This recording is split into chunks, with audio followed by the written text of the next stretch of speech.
Hey, what's up you guys? It's the Curious Owl here, and I have another book review for you guys. This is going to be on Looking for Alaska by John Green. This isn't the actual cover. This was the only cover they had in the Kindle version, I guess. But, oh my god, guys. I have never read a John Green book in my life, and so I picked this one first because this was one that I had recommended to me several times by different friends friends that have read John Green books. I think the first time I actually heard of this book, it was through my best friend Erica.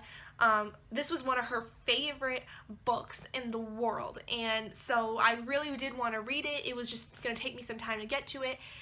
This book is absolutely amazing.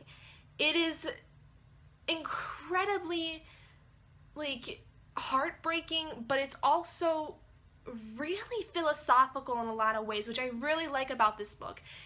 Throughout most of the novel, you have to really kind of think about different things that the main characters mention. If you've not read this book, normally I think I would recommend this to someone who's at least 15, 16 years old, because there is a lot of sexual kind of content in this. It's not throughout the whole book, but there's big parts of sexual content, especially towards the very end. Well, it's really not so much sexual, but there's this something that happens that I think someone who's 10 would be very kind of ooh, that's not supposed to, okay. But yeah, basically the story of this novel is this boy, Miles. He's about 16 years old, junior in high school. He decides to go to a boarding school in Alabama called Culver Creek.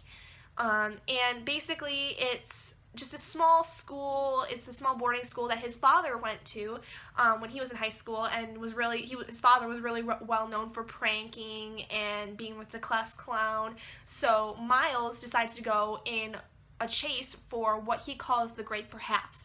And the Great Perhaps is something that he reads in a biography, where it's basically finding yourself, finding something to live for, in a sense, or something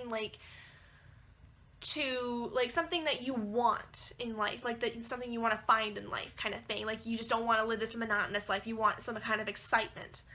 So Miles goes off in search of that, and he meets several people in Culver Creek that are a lot like him. And Miles is kind of interesting because he has this kind of quirk about him where he remembers, or he knows a lot of people's last words, as in the words they say on their deathbed. So he quotes a lot of times in this novel. He quotes a lot of series of last words, which I think is really interesting. I would have never thought of a character to have that kind of a quirk, and I thought it was really cool for John Green to make a character like this. And actually, at the end of this novel, he writes a note saying that that was actually something that he lived with. He didn't it wasn't a condition or anything, some kind of a autistic characteristic. It was just something that he grew up doing. He memorized certain people's last words and didn't know exactly why he liked them. It was just the fact that they're sometimes really, really powerful, and Miles even goes into that in part of the novel.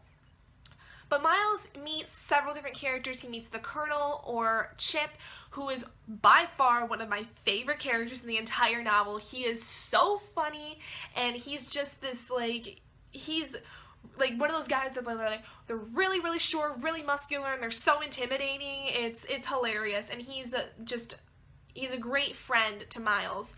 Then he meets Alaska Young, which is pretty much the main, she's not the main character of the story, Miles is, but she has him go through a lot in this book. And I also would not recommend this to anyone under the age of 15 because there is a lot of talk about death in this book.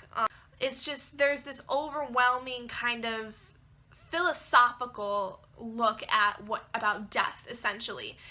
There's a class in Culver Creek that Miles takes. It's a kind of a philosophy religion class that they're required to take, and so their teacher their professor, actually, he throughout this entire book has them focusing on different religions, and a lot focus on the concept of death in different religions. For instance, like some religions like Buddhist and I think Hinduism believe in the whole thing of reincarnation, whereas Christianity doesn't really see it that way. Islamics see it very differently as well. I don't really know much about those two.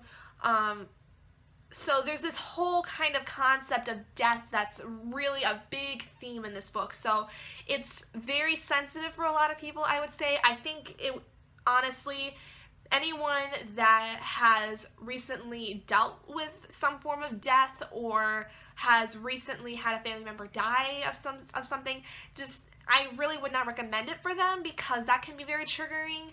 I don't think it's as big of a trigger as If I Stay, but I think there's a lot of things in this book that would be considered triggering for some people. Overall, I think John Green's writing is very, very different.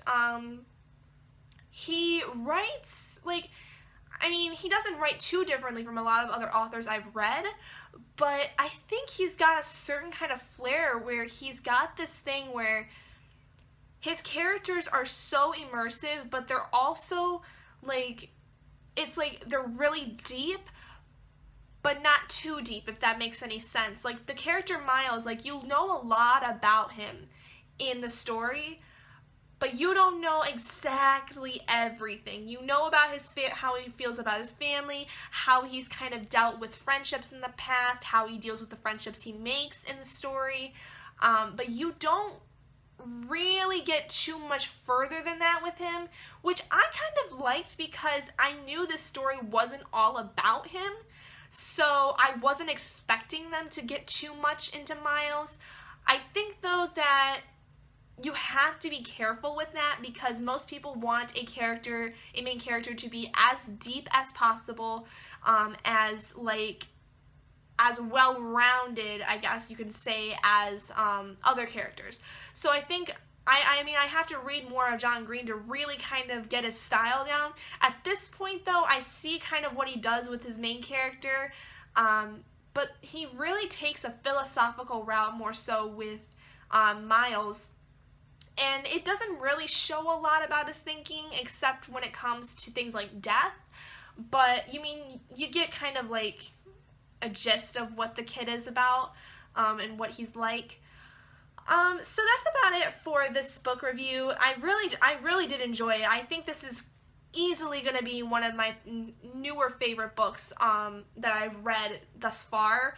I really did not think I would like John Green at all, because he was so, he's so hyped up now because of The Fault in Our Stars and Paper Towns and this book, which actually, if you guys don't know this book is going to be made into a movie. They are making the movie of Looking for Alaska, and they are filming it in the state of Michigan, which is insane to me. This is so, so cool. Like, I really hope, though, that the weather holds out for them when they start filming this.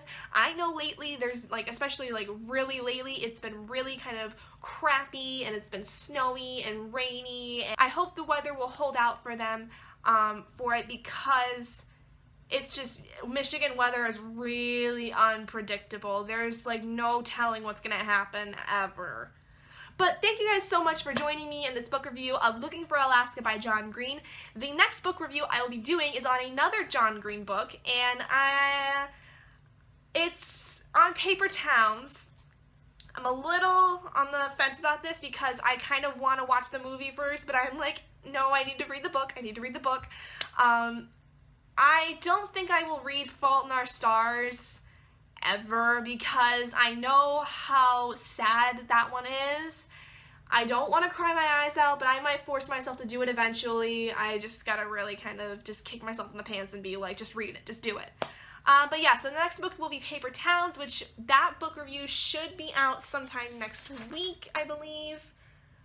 Yeah, the book review for that will be out next Friday, so look out for that, guys. And So if you like this video, please do give it a big thumbs up, and if you're not already and you'd like to be, hit that button down below and subscribe to become an owlet in our flock, and I will see all of you guys in my next video.